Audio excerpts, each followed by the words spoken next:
कुछ ग्राफिक्स दिखा देते हैं ओम, कैप्टन वर्सेस कैप्टन हम पहले भी जिक्र कर रहे थे क्योंकि बहुत महत्वपूर्ण हो जाता है कि कप्तानी किस तरीके की रहती है। सलमान आगा की हम बात कर ले या फिर सूर्या की, उम्मीदें काफी हैं इस बार की कैप्टेंसी से। बिल्कुल, कप्तानी बहुत इंपॉर्टेंट हो जाती है क्योंकि अब तक जो रिकॉर्ड रहा है कप्तानी का, जिस तरीके से कप्तानी करी है सूर्य कुमार यादव ने, एक यंग टीम को लेकर आए थे, लेकिन आप कह सकते हैं टीम बहुत ज्यादा बैलेंस्ड है, लेकिन फिर भी रिजल्ट्स आपके फेवर में फिर भी आने ही चाहिए। सिर्फ टीम अच्छी होने से कुछ नहीं होता।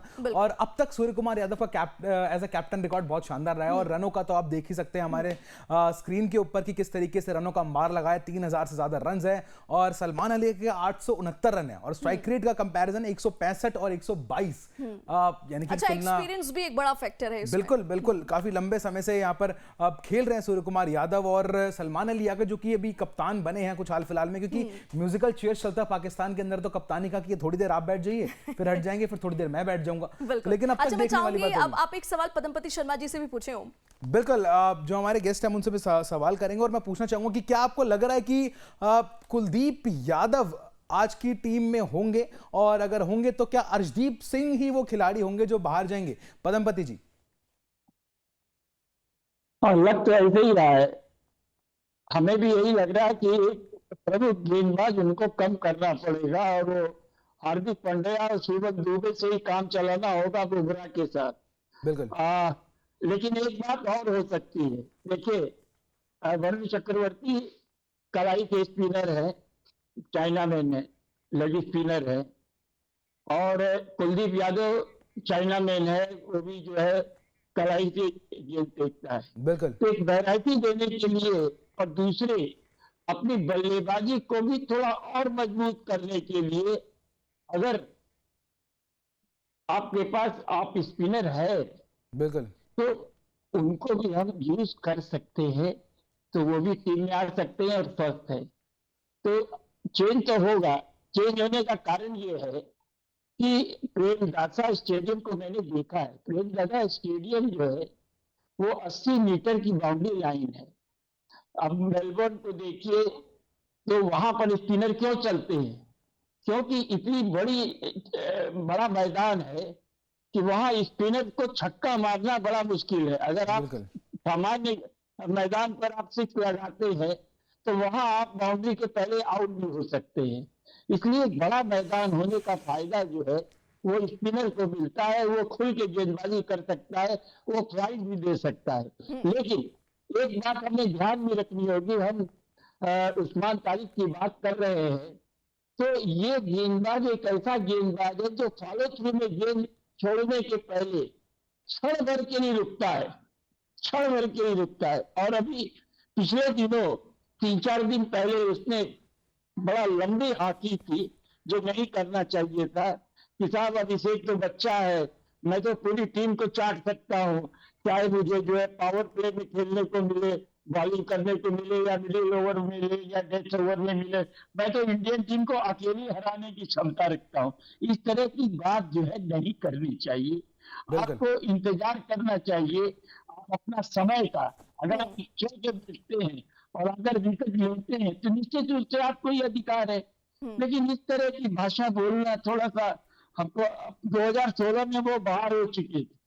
अब आप सोचिए कितने साल में उन्होंने वापसी की है।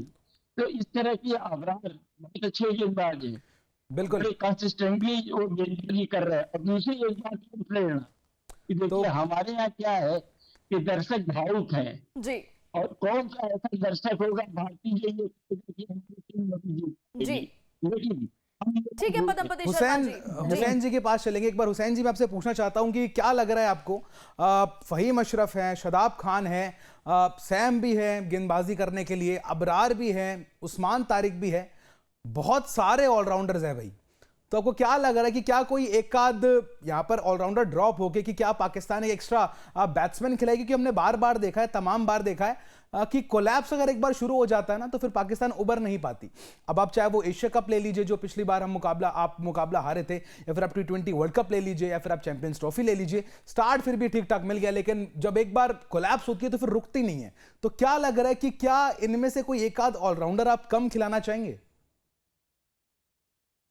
और देखिए, हम आपने सही बात की है कि इसमें जो ऐसे इश्यूज हैं वो हमारे साथ इस तरह रहे हैं, तो मैं उसमें वही कहूंगा कि ऐसी बातें हो रही हैं, ऐसी बातें हो रही हैं कि हो सकता है जो हमारे विकेट कीपर है उस्मान, उनको आज बाहर बिठा दिया जाए और उनकी जगह बिल्कुल। साहिबजादा जो है वो कीपिंग करने, तो ये अच्छा हो जाएगा। इससे क्या होगा कि फखर जो है वो इसका हिस्सा बन जाएंगे, और सब जानते हैं कि अगर फखर जमान जैसा प्लेयर अंदर आ गया, वो हमारे एक्स फैक्टर, और इंडिया को तो उन्होंने बहुत बार परेशान भी किया। सबसे बड़ा बाकी अगर आप बल्लेबाज इसमें मानता ये हूं मैं करें, आपकी बात टीम आपकी को। बात सही है, हमारे पास स्पिनर बहुत है और एक लंबी लाइन है। मैं समझता हूं कि अगर किसी को आज बाहर इस तरह बिठाना है, तो मैं समझता हूं शादाब खान को अगर आज बाहर इस तरह से बिठा दिया जाए तो ये सही रहेगा, क्योंकि देखिए अगर वो नहीं भी होते, हमारे पास साइम है, हमारे पास नवाज है, हमारे पास इब्रार है, तो आई थिंक हमारा जो एक तरह का बॉलिंग कॉम्बिनेशन है ना, वो बहुत ज्यादा कमाल का है। शादाब अगर बाहर इस तरह जाएंगे भी तो फर्क नहीं पड़ता। और फिर बिल्कुल। फहीम अशरफ है, उनकी जो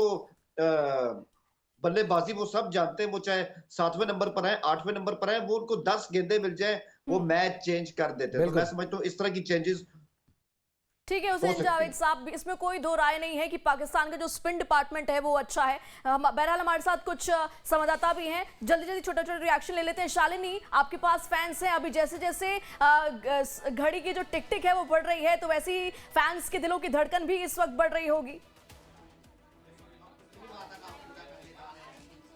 हाँ बिल्कुल, देखिए जैसे जैसे समय बीत रहा है वैसे वैसे फैंस के दिलों की धड़कनें तेज हो रही हैं और 6:30 बजे जब टॉस होगा तो सबकी निगाहें टिकी होंगी कि आखिर टॉस कौन जीतता है। प्रेमदासा स्टेडियम में कोलंबो में मैच हो रहा है। अच्छा, आज बताइए आप किस खिलाड़ी को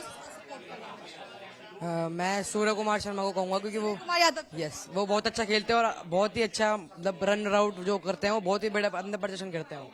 आज क्या लग रहा है कि हमने पिछले मैच में देखा था, छोटा स्टेडियम था लेकिन हालांकि 200 बहुत आसानी से बन गए थे। क्या 200 के करीब जाएगी टीम इंडिया या 200 से पहले ही पाकिस्तान? पिच कोई भी हो, we will always win. No, कोई भी हो। पिच कोई भी हो, बी इट ठीक है, air Shalini. And be it on the ground, we will बिल्कुल ऑलवेज विन। मनीष, अच्छी देखिए बात है वी कि विल ऑलवेज विन, यही स्पिरिट जो है वो नजर आ रहा है इस वक्त फैंस के दिलों में। काफी इस वक्त आशाएं हैं। बिल्कुल, देखिए पिच की काफ़ी बात हो रही थी, तभी मुझे रोहित शर्मा का दिया कि इंटरव्यू याद आया, जिसमें उनसे पिच को लेकर जब पूछा गया था तो उन्होंने कहा था कि पिच कभी बॉलर को फेवर करती है, कभी बैट्समैन को फेवर करती है और बहुत रिव्यू किए जाते हैं, लेकिन जीतती वही टीम है जो अच्छा खेलती है। और आज जिस तरीके से टीम है, बैलेंस टीम दिखाई दे रही है, निश्चित तौर पर वो भारत की टीम भारी दिखाई दे रही है। हमें बताइए कि आज क्या लग रहा है कि जो आज का पिच है, इस पे लग रहा है कि आज भारतीय टीम जो है चाहे स्लो खेले या फास्ट खेले, पिच जो है उस पर आज भारतीय टीम ही जीतने वाली है? बिल्कुल, आज इंडिया की टीम ही जीतेगी, क्योंकि पिच आज जिस हिसाब से है थोड़ा स्लो रहेगा और कोलंबिया में मैच है तो थोड़ा टर्निंग विकेट रहेगा, तो इंडिया को एक एडवांटेज है कि इंडिया के बैट्समैन इतने अच्छे हैं कि वो इजीली डोमिनेट कर सकते हैं। भी हमारे साथ भरत भी मौजूद है। भरत, देखिए एक तरफ पिच की बात हो रही है लेकिन पूजा पाठ का सिलसिला जो है वो भी भारत के अंदर शुरू हो चुका है। देखिए, लखनऊ की बात करें, पूरे भारत में तमाम जगह पूजा अर्चना का दौर शुरू है, हवन हो रहे हैं। लखनऊ में भी कई जगह, चाहे वो मनकामेश्वर मंदिर के हैं, क्योंकि आज महाशिवरात्रि का दिन है, तो शिव मंदिरों में भी पूजा अर्चना का दौर है वो शुरू हो चुका है। और सुबह से ही जो लंबी लंबी कतारें लगी हुई हैं मंदिरों के बाहर, और कुछ लोग तो हाथ में बल्ला और बॉल लेके और विकेट लेके मंदिरों के अंदर जा रहे हैं। उनका ये साफ तौर पर बहुत बहुत शुक्रिया, और साथ ही साथ पदमपति शर्मा जी, हुसैन जावेद जी, बहुत बहुत शुक्रिया, आप हमारे साथ जुड़े और चर्चा की।